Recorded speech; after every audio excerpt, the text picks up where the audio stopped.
بسم الله والصلاة والسلام على رسول الله. سلاما لروح لم يبقى منها إلا الذكر، نعيما مقيما لروحه الطاهرة. اللهم ارحم فقيد قلبي واغفر له وتجاوز عنه. اللهم انظر لأبي نظرة رضا، فإن من تنظر إليه نظرة رضا لا تعذبه أبدا. اللهم ارفع ذكره وضع وزره واغفر ذنبه واسكنه الدرجات العلى من الجنة، هو وسائر موتى المسلمين. وصل اللهم وسلم وبارك على سيدنا محمد وعلى آله وصحبه أجمعين. مساء الخير عليكم غالياتي، واش حوالكم؟ نتمنى تكونوا كامل بخير ان شاء الله. كما راكم تشوفوا اليوم جبت لكم وصفه من حلوياتي نتاع العيد، وصفه من الزمن الجميل. عاودت رجعت للزمن الجميل لاني هذا العيد ما درت حتى حاجه يعني تاع بريستيج ولا وصفه جديده. حبيت ندير حلوياتنا التقليديه اللي نقدروا ناكلوهم. هاد الكاطو البنات كاين بزاف اللي عندهم مشكل فيه، خاصه في لي فون دو تارت، يعني يتكسروا لهم. اكيد رايحين الوصفه اللي نمدها لكم تعتمدوها وحبه ما تكسر معاكم باذن الرحمن. رايحين نبداو بسم الله على بركه الله باول حاجه، واللي هي تحضير العجينه. عندي هنا البنات 500 غرام تاع مارغرين، استعملوا يعني النوعيه اللي موالفين تخدموا بها. انا نخدم بالعبال. عندي هنا بيضه كامله وصفار بيضه، 2 ملاعق كبار نتاع سكر رطب، زاست نتاع ليمون، لافاني، والفرينه. من بعد نقول لكم الكميه نتاع الفرينه ابوبري، والعجينه يعني نشوفوها بعينينا، تقدروا تميزوها بعينيكم. هنا الزبده تاعنا البنات تكون بدرجه حراره المطبخ، ما لازمش تكون بارده. نضيفوا عليها السكر من بعد ما نكونوا صيرناه. نضيفوا لافاني والزاست نتاع القارص. هنا البنات من الافضل هاد العجينه تخلطوها بيديكم مش بالباتور، لانه تخلط بزاف لهاد المكونات راح يخلي من بعد الحبات تاعكم يتكسروا. يعني مام اذا خلطتوا بالباتور خلطوا خلط خفيف برك جوست باه تندمج المكونات مع بعضها. هذا مكان. دركا رايحين نضيفوا البيضه والصفار بيضاء ونخلطوا. هنا ما حملتش لاني مانيش من النوع اللي نحمل نخدم الكاطو بيديا خلطت بالباتور كما قلت لكم، خلط خفيف برك. هذا مكان حتى يتخلطوا يمتزجوا مليح المكونات مع بعضهم. ومن بعد نبداو نضيفوا في الفرينه، نحطوا بشويه ونخلطوا. هنا البنات دخلت لي حوالي من 800 حتى ل 820 غرام نتاع الفرينه، هنا على حساب نوعيه الفرينه اللي رايحين تخدموا بها. رايحين نحطوا بشويه ونخلطوا. العجينه ما لازمش تكون طريه بزاف باه الحبات من بعد كيطيبوا ما يتكسروش معاكم، وما لازمش ثاني تكون يابسه بزاف.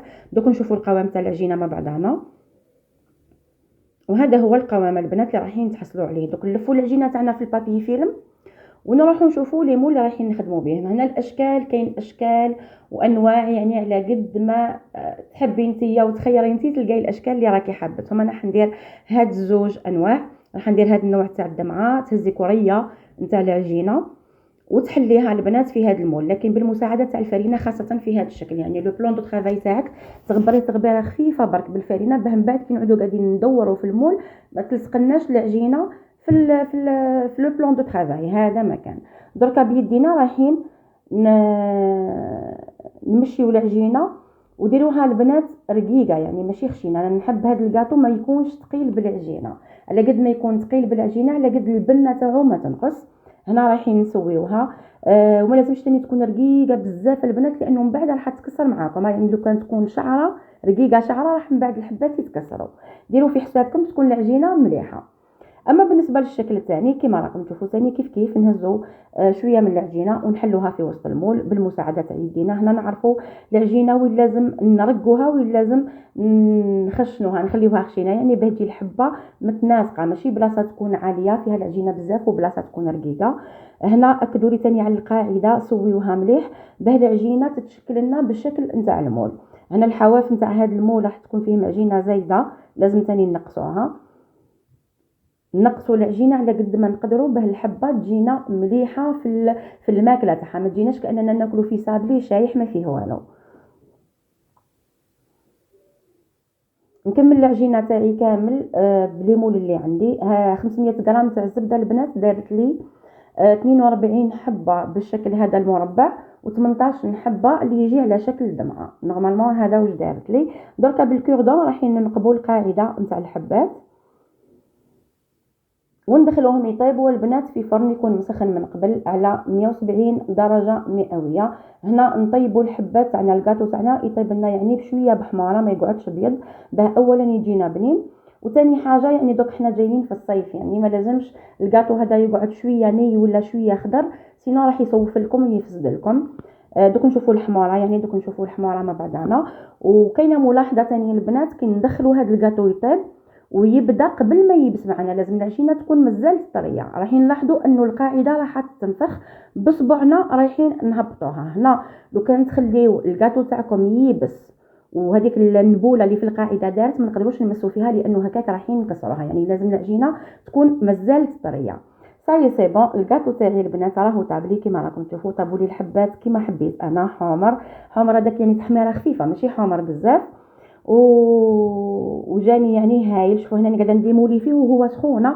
نتوما ما ديموليهمش وهما سخان، يعني خليهم حتى يبردوا شويه وديموليهم باه تضمنوا انه ما يتكسروش معاكم الحبات. كما راكم تشوفوا الحبات جات يعني مليحه سوا ماهيش خشينه بزاف وماهيش رقيقه ثاني خلاص. وهنا حبيت نكسر معاكم حبه باه تشوفوه باللي راهو كيما تكسرتش يعني معايا الحبه راهو طري يذوب في الفم. نروحوا درك البنات للكناش. هنا عندي انا موالفه ندير الكناش تاع لا كريم فريش يجي بنين بزاف، لكن كون سخانه والكاطو راح يقعد خفت يعني من الكناش يعود يولي حاجه اخرى، فدرتو غير بالشوكولا. عندي هنا 100 غرام تاع شوكولا الوجدان. انا خدمت البنات تاع الحليب ما نحبش نوار، نتوما اذا تحبوا نوار ديروها نوار. راح نضيف لها 80 غرام تاع الزبده فوق حمام فوق حمام مائي، نخليوهم يذوبوا مع بعضهم. ومن بعد نضيف لهم 150 غرام شوكولا اتارتيني. انا خدمت بنوتيلا. كل ما كانت نوعيه الشوكولا اتارتيني بنينه كل ما الكناش تاعكم يجيكم بنين. رايحين نحطوه الشوكولا هذيك نحطوها الكناش نحطوه في صحن واحد اخر ونغطيوه بابي فيلم يلامس السطح نتاع الشوكولا. نخليوه يبات ليله كامله مش في الثلاجه على برا. والغدوه البنات رايحين بملعقه خشبيه لانه راح تكون شويه يابسه معنا مع الاول. رايحين نبقاو نحركوا فيها لكن ما تكثروا لهاش تحرك بزاف سينا راح تطلق روحها وما تحافظ لكمش على الشكل اللي رايحين تبوشيوها به. دركا نحطوا الشوكولا تاعنا ولا الكناش تاعنا في بوش بلا دوي اللي راكم حابينها نتوما ونخليوها ابار. نروحوا دركا للحشوه. الحشوه البنات راح نخدموها بالنسلي. النسلي هي ماركه نسلي لكن هو الحليب المركز المحلى. الله غالب النسلي كل حنا لانه ابن حليب مركز هو النسلي كاين، لكن راهو غالبا لكن العلبه دير ب 70,000 ولا 80,000. ديروا نوعيه تكون بنينه البنات. هنا ضفت لها كما راكم تشوفوا كميه مليحه نتاع الجوز كونكاسي، يعني راني كسرته بالسكين ماشي رحيتو في الروبو. هنا تقدروا تضيفوا ملعقه كبيره تاع كاكاو باه تنقصوا الحلاوه نتاع النسلي وتضيفوا ملعقه كبيره تاع شوكولا اتارتيني، يعني هذه للاضافات. نبداو درك البنات في التشكيل تاع الحبات. نجيبوا الكونفيتور نزيدوا له شويه نتاع ما ورد ولا ما زهر باه تطلق شويه ما يبقاش عاقد. والحافه نتاع كل حبه راح ندهنوها بهذا لا كونفيتور ومن بعد نحطوها في البيستاش. انا حبيت ندير البيستاش، نتوما اذا حبيتوا ديروا اي نوع تاع مكسرات ولا شوكولا دي بيبي تاع الشوكولا ولا يعني كيما تحبوا ولا الفيرميسال تاع الشوكولا، يعني هذاك الدور هذاك ديروه كيما تحبوا نتوما. ومن بعد نوليو نحشيوهم بكميه نتاع النسلي اللي حضرناه بالجوز. هذا المزيج تاع الجوز والنسلي ولا بات سابلي البنات تمد يعني ذوق اكثر من رائع. بالنسبه للشكل نتاع الدمعه حبيت ندير له من فوق طبقه نتاع شوكولا بيضاء. ذوبت 250 غرام يعني درت نص العلبه تاع 250 لانه الكميه راهي قليله. درت حوالي 100 غرام نتاع شوكولا بيضاء ذوبتها مع ملعقه كبيره نتاع زيت في حمام مائي ودرت طبقه من فوق نتاع الشوكولا وحطيت الحبات تاع الجوزه. يعني هذا التقديم اللي قديم تحبوا ديروا شوكولا بيضاء او شوكولا نوار كيما تحبوا. والشكل الثاني درتو البنات بالغناش اللي حضرناه مع بعضنا. هنا لا دوي كما قلت لكم ديروا بالشكل اللي راكم حابينه لي غوزاس اللي راكم حابينهم نتوما. وتزيين من فوق البنات درت نص حبه نتاع بوفريوه تاع لي نوازات مع الورق الذهبي. وهذا هو الكاطو تاعنا. هنا دوك تقولوا لي كيف رايحين نخبيوه، يعني هذا الكاطو لو كان الكناش نمسوه رايح يفسد لنا. شوفوا البنات تحطوه اكيد ما كنتش رايحين تحطوه على بعضه، اكيد رايحين تحطوه في بلاطو. البلاطو داك يكون صغير على قد ما تقدروا باه تغلفوه بالبابي فيلم، يعني ما لازمش يكون بلاطو كبير نديروا فيه المخرط ولا نو، في بلاطوات يكونوا صغار وغلفوهم بالبابي فيلم تغليفه مليحه يعني باه ما يدخلهمش الهواء يقعدوا كيما راهم. المده اللي رايحين تستهلكوه فيها حوالي اسبوع ولا، لكن اذا بقى لكم وحبيتوا تخبيوه في الكونجيلاتور تهزوا هذوك لي بلاطو كيما راهم تحطوهم في الكونجيلاتور تخليو الحبه حتى تجمد تماما ومن بعد توليو تحطوه في البورت مونجي وتقفلوا عليه وتخليوه في كونجيلاتور. وقت ما تحبوا تجبدوا الحبات الكاناج تاعها بقى كيما راهو، يعني ما فسد ما والو. الحشو تاني يقعد هايل، الحبه تاني تاع العجينه تاني تقعد طريه تذوب في الفم. واش نقول لكم، جربوا هذه الوصفه بالمقادير اللي مديتها لكم، اكيد رايحين تعتمدوها. هذه هي البنات، هذا الشكل الثاني.